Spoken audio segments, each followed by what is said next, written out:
7h57, já voltamos com o nosso Folha no Ar. Muito bom dia para você que está ligado aqui na Folha FM, bom dia para você que está chegando agora, seja bem-vindo, é um prazer, é uma honra poder contar com sua audiência. Hoje no programa de quarta-feira, dia 17 de agosto, lembrando que temos aí o Jornal Folha da Manhã já nas bancas, nas casas dos assinantes, e conversando aqui neste programa, junto do Arnaldo Neto, com o Fabiano de Paula. Fabiano de Paula é vice-presidente da Fundação Municipal da Infância e da Adolescência. Hã? Presidente. Eu falei vice? Me perdoe, porque passa longe daqui do que eu tenho anotado, nada de vice aqui, perdão, foi falha minha mesmo, desculpa, tá, presidente, perdão. Bom, não tem nem justificativa, tivesse um vice ali, tivesse nada. No oferecimento de Proteus, serviços de saúde e medicina ocupacional, com a qualidade certificada ISO 9001-2015, Unimed Campos, cuidar de você, esse é o plano. Laboratórios Plínio Bacelar e Plínio Bacelar Vacina, uma clínica moderna e especializada em vacinas, e também o apoio de Green Energia Solar. Ô Neto, no bloco passado eu deixava para o presidente a pergunta sobre o que ele teria falado no início do programa. Tem 8 casas de acolhimento, de atendimento, de apoio, tem a fundação, não é, com uma série de trabalhos que você vai comentar ainda aqui e outras coisas mais, mas que você não concordava com o perfil atual, que é cada casa ter um perfil, cada casa atender um tipo de situação. Se você não concorda, qual é o perfil ideal, qual é a gestão ideal para esse sistema, e por que você não conseguiu ainda implantar esse novo sistema, se é que você já tentou, já começou? Como é que está essa situação, então? Esclarece isso, por favor. Então, Cláudio, primeiramente, né, as próprias normas técnicas, né, do CONANDA, que a gente diz que é a Bíblia dos acolhimentos, né, o que rege os acolhimentos, tudo que a gente pode conhecer sobre acolhimento institucional está dentro do CONANDA, né? Tudo que um acolhimento deve ter está ali. Então, o próprio CONANDA já diz que em um acolhimento não é para se ter um perfil. Então, lendo o CONANDA e vendo qual é a realidade, e que é uma realidade que tem que se aproximar, né, de uma criança, de um adolescente que vive uma família comum, uma família normal, a gente tem que trabalhar nesse sentido, para que realmente não tenha um perfil. Só que não é fácil, a gente de uma hora para outra, né, a gente tem que ir trabalhando nesse sentido, para que aquele acolhimento tal, ele só tem meninos que são oriundos do DEGASE. Vamos regular uma vaga de uma menina para lá. Como que vai ser a receptividade dessa adolescente lá? Como que vai ficar a casa? Então, assim, não é simples assim. Um adolescente que é oriundo do DEGASE, ele vai para um acolhimento institucional, onde só tem bebês, por exemplo. Como que vai ser esse dia a dia dele lá? Ou seja, não é uma situação fácil, de uma hora para outra, a gente modificar isso. Teria que realmente ser aos poucos, teria que ser trabalhado muito bem essa ideia, né? A rede como um todo, no caso a fundação, ela teria que se articular em uma discussão bem profunda com o próprio judiciário, com o próprio Ministério Público, para que a gente consiga mudar um pouco essa realidade, né? Fácil não é, mas a gente tem que trabalhar dia a dia para que a gente mude um pouco isso, né? E você tem tentado mudar? Tenho sim, a gente tem tentado, nós temos feito reuniões para que a gente possa mudar essa realidade.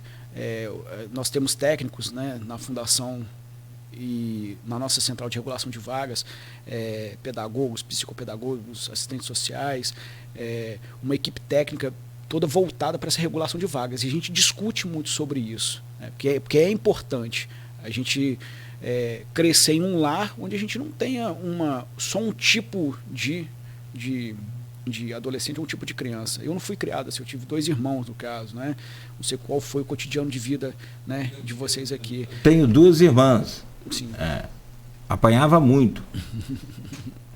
Mas é assim, é uma família, né? A família não... Né? Logo que eu assumi a presidência da fundação, o prefeito Vladimir, ele disse para mim, olha, cuide daquela casa como se fosse a sua casa e cuide daquelas crianças como se fossem os seus filhos. A gente tem que incorporar essa ideia, né? Então eu procuro estar sempre presente, até convoco a população também para que a gente possa conhecer essa realidade. Eu digo assim, que as pessoas desconhecem a realidade dos acolhimentos por 3 motivos, né? Uma por omissão, porque realmente não quer conhecer, não quero saber disso. Outra, por preconceito, não, criança de acolhimento, não sabe nem o que é, não sabe nem quem são. Pensa que é marginal, pensa que então discrimina infrator. Mesmo, né? E aquela situação que a pessoa, às vezes, ela sabe que existe os acolhimentos, mas simplesmente não quer ir lá, não quer se doar um pouco, né? Então, assim, a realidade de um acolhimento institucional hoje em Campos, né? As crianças que vivem nessas casas, elas são muito bem cuidadas, tem todo tipo, comem bem, dormem bem, se vestem bem, não tem nenhuma criança maltratada lá, nenhuma. Não falta absolutamente nada em termos de medicamento, ou seja, tem tudo. Se eu for dizer assim, o que falta para elas? Nada. Então, assim, a população, seria bom que a população pudesse conhecer, visitar essas casas, né? Para que a gente possa se doar um pouco, né? Tá ali com ela, dar carinho, dar amor. De repente, pode ser isso que falte, assim, né? Porque isso nunca é demais. Fabiano, a gente vai voltar a falar de ações de fiscalização, atuação junto com o Conselho Tutelar, Ministério Público, mas no bloco passado você falou que o acolhimento são 8 casas, sim, cada uma com capacidade para cerca de 20 pessoas e tem 125, ou seja, tem espaço para receber mais gente. Uhum. Mas você tem um outro ponto, você tem aquela ruptura de quando a criança ou adolescente passa dos 17 e 11 meses, chega aos 18 anos. O que vocês trabalham para esse adolescente? Para esse adolescente ter condições de sair da casa de acolhimento e seguir sua vida de forma independente, de tentar buscar seu primeiro emprego. Qual o trabalho dessa ponta de saída? Não só o acolhimento em si, mas a saída para a vida em sociedade, tendo condições de viver. Arnaldo, é feito todo tipo de trabalho para que, vamos dizer, naquele período em que ela está na casa, a prioridade seria restabelecer o convívio familiar com a família de origem, né? Quando isso não é possível, adoção. E quando também não existe adoção e ela chega aos 17 anos, para 18 anos, ela vai para a residência inclusiva, que aí já é vinculada à Secretaria de Assistência do município, né? Onde lá também, no caso, seria um acolhimento, né? Mas não para crianças e adolescentes menores, né? No caso, seria para maiores de 18 anos. Mas, assim, quando faz 18 anos, dependendo de como for o estado, né, daquele adolescente ali, a própria assistência pode também dar um aluguel social. Esse agora que já está com 18 anos, é o maior, pode estar trabalhando, já pode... algumas adolescentes, salvo engano, acho que tem 3 ou 4 hoje no município, que tiveram filhos dentro do acolhimento, né? Ou seja, o filho já nasceu acolhido ali, né? Ela consegue aluguel social para morar com o próprio filho, né? Numa casa, e pode trabalhar. Ou seja, existe uma reintegração para a vida, né? Para um cotidiano normal, comum. Agora, eu falei há pouco sobre essa atuação do Conselho Tutelar, junto ao Ministério Público, e sobretudo no período da pandemia, nós conversamos no ano passado sobre isso, existia uma ação de fiscalização constante em relação à exploração do trabalho infantil. Sobretudo aqui na área central, na Pelinca, nos semáforos, que crianças pedintes, em situações de abuso mesmo, né? Em que, eu não me lembro agora se foi a promotora, se foi uma conselheira tutelar, falou que tinha mãe que falava, vocês vão vir aqui hoje, a gente vai sair e depois a gente volta. Né? A situação era basicamente essa. Foi a conselheira? A conselheira Giovana. Então, assim, temos situações assim, bem claras da questão da exploração do trabalho infantil. Só que essa percepção de que a conselheira falou é a percepção que nós temos também no dia a dia, sejamos sinceros. A gente vê ação de fiscalização, passa um tempo, depois volta essas crianças. E nós temos um dilema também. Um é o de ajudar, que às vezes realmente a criança precisa, né, tá ali por necessidade, e o outro de que ela não deveria estar ali, deveria estar na escola, deveria estar vivendo a infância dela. Qual o trabalho que deve ser feito do seu ponto de vista para, primeiro, conscientização da população entre o limite de ajudar e de estar fomentando ou de estar fomentando esse tipo de exploração, e a quem procurar? A gente deve procurar sempre o conselho tutelar, e o que acontece com essa criança quando é identificado esse tipo de questão de exploração de trabalho infantil? Então, Arnaldo, a primeira coisa seria o Disque 100, né? Quando a gente vê uma situação dessa. A população ela tem que se conscientizar que que toda essa exploração que é feita com a criança está errada. Eu acompanhei uma dessas ações, juntamente até com a Giovana, e a gente percebe que é uma organização muito bem posta ali naquele momento. As mães ali, elas têm um caderninho e elas têm uma meta para cumprir, né? Salvo engano, acho que a meta, no dia que eu vi, era de R$4.000, que eu fui à delegacia para olhar, né, quando foi feita a abordagem, e encaminharam para a delegacia. Ou seja, é um negócio muito bem arquitetado, né, de realmente exploração, né, da criança. Isso é crime. Então, assim, realmente existiu essa fala de que ela foi abordada ali, mas que ela voltaria no dia seguinte. Mas no município a gente tem desenvolvido algumas ações para poder coibir essa questão, para poder conscientizar a população, né, de que realmente essa ajuda, a gente está, na verdade, contribuindo para que essa situação permaneça. Então, assim, a Fundação da Infância, juntamente com a assistência de toda a rede, a gente tem que fomentar políticas públicas justamente para que a gente possa coibir isso aí. No caso, as escolas, a própria fundação com os nossos cursos, né, que estão para voltar de forma presencial ainda, diversos cursos, para que a gente possa manter as crianças ocupadas durante aquele contraturno, né, para que elas não vão para as ruas. E assim, a própria assistência também, né, com relação à questão do aluguel social, o cartão Goitacá, ou seja, o município ele tem desenvolvido algumas políticas públicas para que a gente possa coibir, para que a gente tire das ruas as crianças e os pais também, para combater essa exploração. A gente observa que a pandemia aumentou, a pandemia acho que ela só diminuiu, pelos dados que eu tive, ela só diminuiu a gravidez na adolescência, né? Agora, o abuso sexual aumentou assim de forma foi surreal o aumento que nós tivemos, né? Porque os abusadores eles estavam dentro de casa com as crianças ali e o abusador, né? O padrasto ou o tio que estava ali próximo no dia a dia. Então a gente teve um aumento considerável. Mas assim, o papel do município é extremamente importante para que esse combate se efetive, né? Seja bem rígido, para que a gente tire essas crianças das ruas. Agora, o que é o ponto, digamos assim, o ponto de virada num caso desse, por exemplo, da reincidência, a partir da reincidência? Até que ponto a mãe pode dizer que depois a gente volta? Tem um limite para isso? É o MP que coloca, propondo alguma ação? São vocês da Fundação, a parceria do Conselho Tutelar? Quem limita isso? Porque também não pode, acredito eu, que não possa ficar assim, né? Ainda por cima dizer na cara, vocês vão embora e a gente volta. Tem um limite para isso? Tem um controle de se essa criança, pelo menos, frequenta a escola em algum horário? Quando essa irresponsabilidade pode ser punida de alguma forma, dando condições a essa criança de ter uma vida de criança? A gente sabe que é crime, né? Ou seja, nesse dia que aconteceu essa abordagem, né? Foram à delegacia, foi registrado um boletim de ocorrência. Na verdade, essa mãe deveria ser presa. Mas a gente já pensa, poxa, ela vai presa, como que ela vai alimentar, como que ela vai dar condição para essa criança?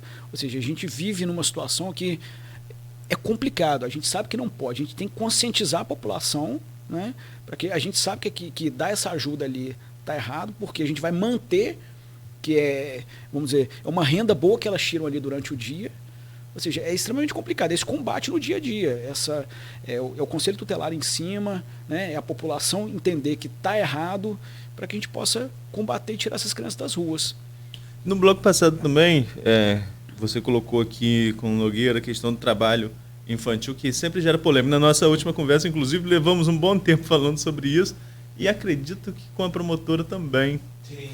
Com a promotora, com a Anique, a gente também levou um tempo falando sobre isso.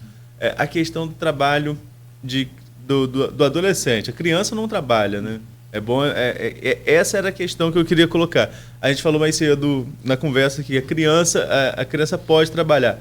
Pode em que sentido? O que pode e o que não pode? O que a legislação resguarda, por exemplo, o adolescente que começa a trabalhar? E aí é importante a inserção desse adolescente no mercado de trabalho, inclusive. Programa como Jovem Aprendiz, qualquer outro programa que venha fomentar esse tipo de inserção. Mas existe um regramento diferente para essa faixa etária em relação ao funcionário maior de 18 anos, não é isso? Sim, exatamente. É o que eu sempre falo. O ECA não veio para proibir, ele veio para regulamentar, né? Porque a gente sabe que antes existiam vários abusos. A criança trabalhava em um regime nas fábricas, né? Trabalhava em um regime de trabalho como o adulto trabalhava, né? Então, assim, e às vezes não estudava, ou seja, uma criança ficava sem um futuro, né? Porque trabalhou muito a vida toda, né? Então, assim, o Estatuto da Criança e do Adolescente não veio para proibir, veio só para regulamentar. E nada melhor do que assim, esse programa do Jovem Aprendiz, como a gente tem no CAA, como a gente tem na Fundação CDL, como a gente tem também na Obra de Salvador, onde as crianças aprendem, os adolescentes aprendem um ofício ali para poder levar para a vida adulta.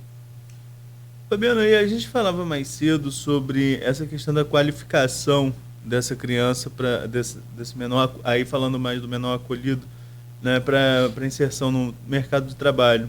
Hoje, o que a Secretaria oferece nesse sentido de qualificação? Você falou mais cedo que cursos ainda estão de forma remota, mas que cursos são esses? Tem qualificação da mão de obra para a inserção no mercado de trabalho e atende só acolhimentos ou ele é aberto também ao público externo? Os nossos cursos, Arnaldo, eles abrangem o público externo também. Atualmente, a gente está oferecendo informática básica e avançada, curso de RH, gastronomia, né, e a procura por esses cursos é muito grande. Ano passado, no semestre passado, eu dei uma entrevista, eu não lembro qual emissora agora, mas que no momento da entrevista, quando chegou ao final, as inscrições já tinham encerradas, né? Então, assim, a procura é muito grande. Só ontem eu recebi, sei lá, umas 15, 20 mensagens de pessoas procurando, que mandaram para mim o print da imagem da tela, que foi feita a inscrição, dizendo que já tinha se encerrado e se iria abrir mais vagas. Ou seja, a procura é grande. E voltando de forma presencial, a gente pretende ampliar, né, para colocar os cursos de barbeiro, de manicure, as nossas oficinas, né, a nossa marcenaria, ou seja, tem muito curso para que a gente possa oferecer para a população, né, que realmente tem uma grande procura. A Fundação já ofereceu até no passado, até curso de costura, corte e costura, né? Então, assim, o objetivo é a gente expandir isso aí para que a gente possa colocar o maior número de crianças e adolescentes dentro da Fundação. Às vezes a gente tem instrutores que trabalham na Fundação que dizem, tem um adolescente que estudava aqui, está lá na rua. Então, ou seja, a gente tem esse compromisso com a população de trazer de volta, né, para que a criança e o adolescente ele estude, ele nesse contraturno ele fique dentro da Fundação para fazer as suas atividades, seja o curso, seja o esporte, enfim, para que ele tenha esse acompanhamento.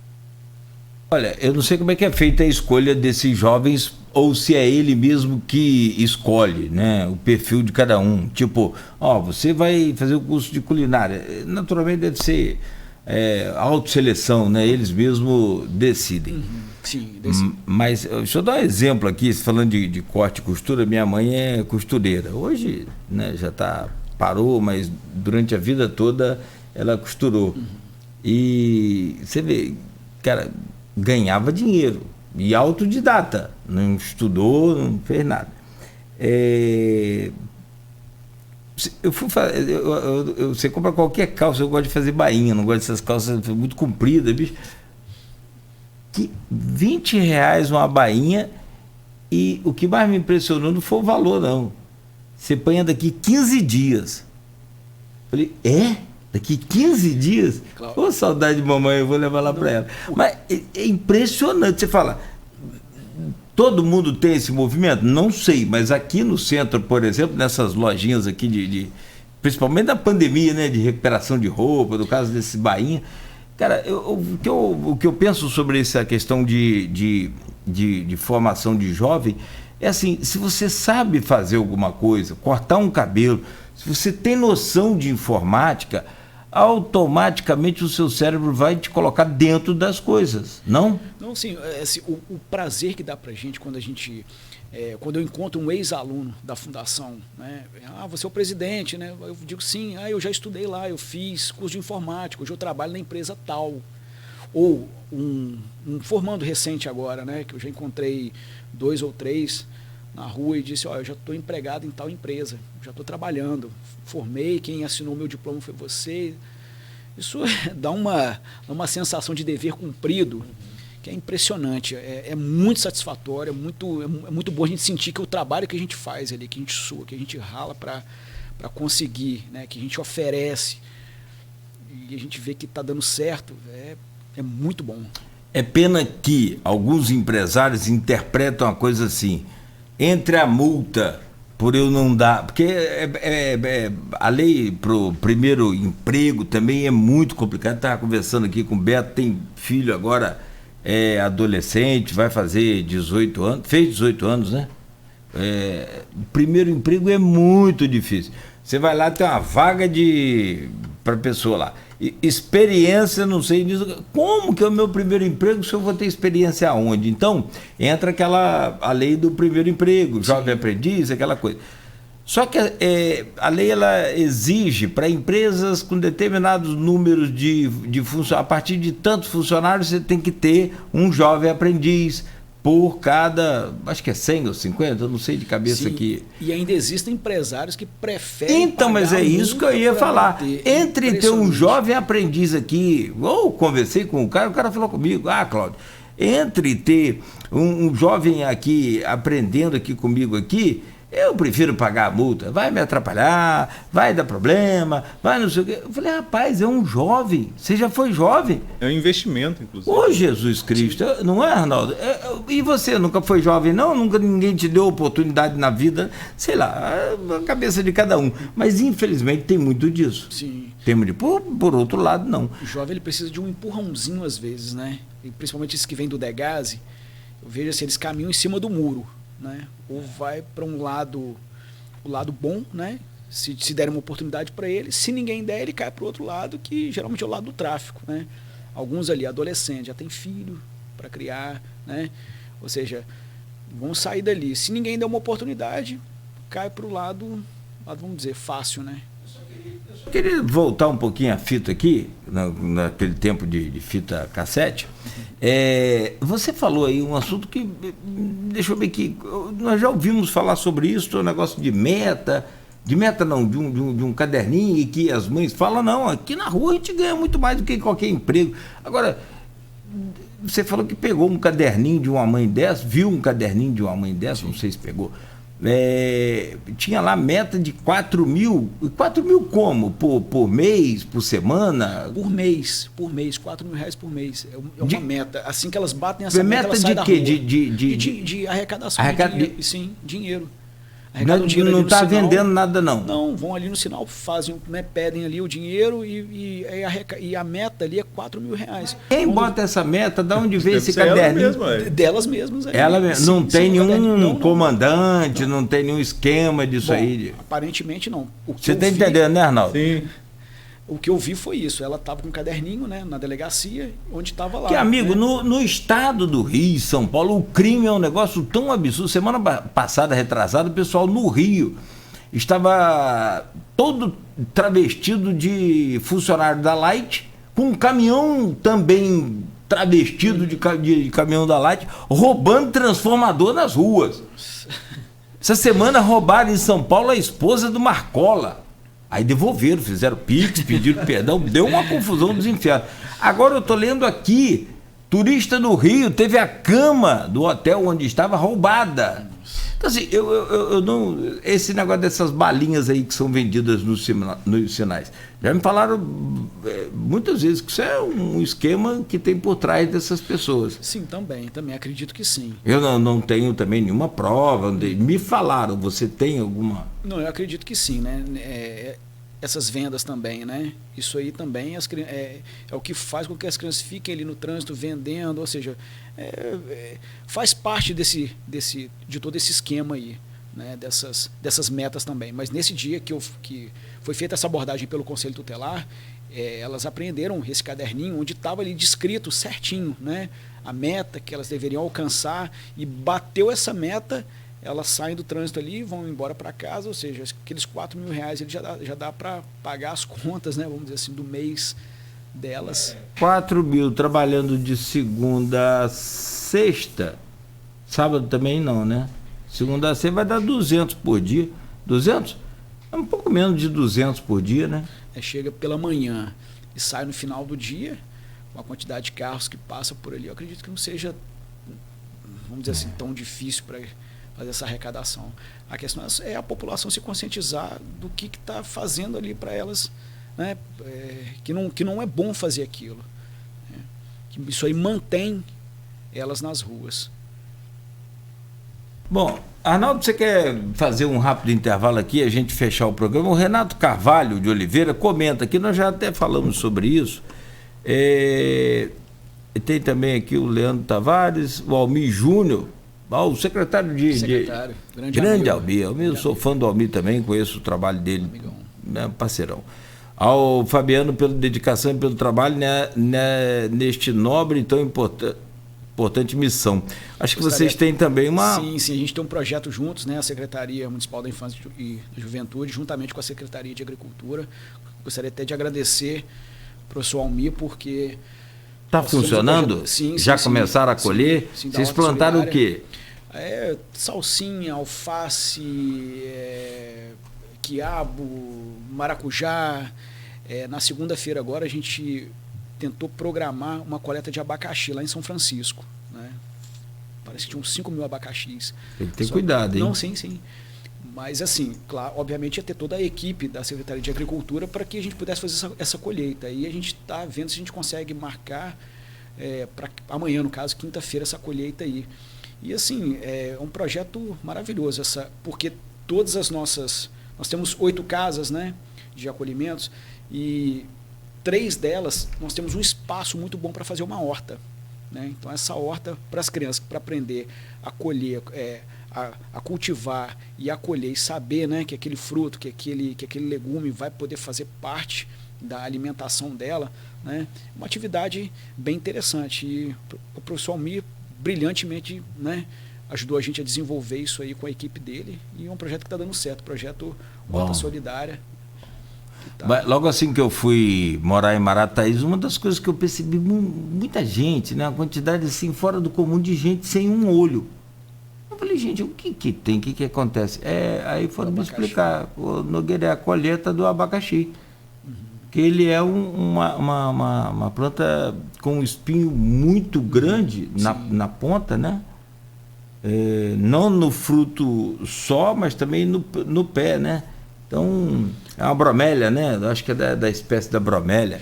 E com o espinho. E, cara, as pessoas ganham por unidade colhida. E aí, amigo, já viu, né? Corre. Bom, então, outro comentário aqui, rapidamente, para fechar aqui. Bom dia a todos. Uma dúvida, eu acho que nós já falamos sobre isso, mas só para registrar aqui, o Renato Carvalho de Oliveira, uma dúvida que eu sempre tive. Se criança não pode trabalhar, só um minuto que sobe tudo aqui, rapaz, de repente. Se criança não pode trabalhar, como criança pode fazer novela, filme, etc. Obrigado.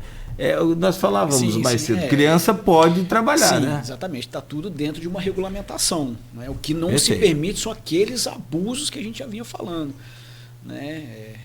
Crianças extrapolando os horários, né? Trabalhos árduos, ou seja, tudo isso aí realmente é proibido. Né? Tá. Então, o ECA veio para regulamentar. Muito bom. Nogueira, antes da gente ir para o intervalo aqui, fugindo um pouquinho do tema, eu queria voltar lá no nosso primeiro bloco. Acabei de ter acesso aqui à capa do jornal Extra de hoje. A manchete é prato do dia em Brasília, torta de climão. Acho que resume um pouquinho a situação lá de ontem na nossa posse do novo presidente do Tribunal Superior Eleitoral. Clima, tempo e... Rapaz, eu acho que até, Arnaldo, nesse climão aí, muitos espectadores, telespectadores, né, das TVs que cobriram lá o evento, eu acompanhei o evento ao vivo, tinha muita gente torcendo para dar um galho ali, né, para dar um quiprocó ali, não tinha não? Tipo o Fla-Flu, ó, desce aí para ver o...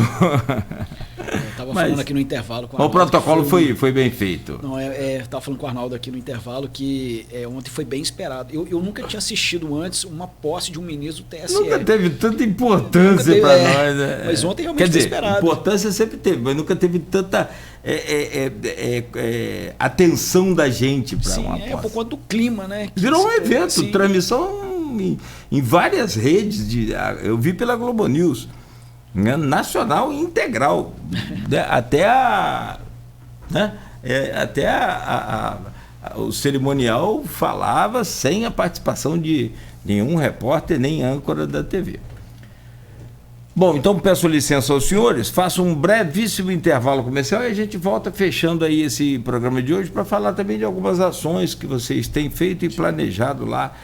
Seu Manel está lá ainda na fundação, você conhece ele? Está sempre mandando mensagem aqui, ou trabalhou lá, tinha um super poste lá apagado há um tempo, não sei se já trocou a iluminação. Já, assim, a gente tem feito um trabalho dentro da fundação de recuperação de muita coisa que o governo anterior, né, deixou de fazer, não foi feito.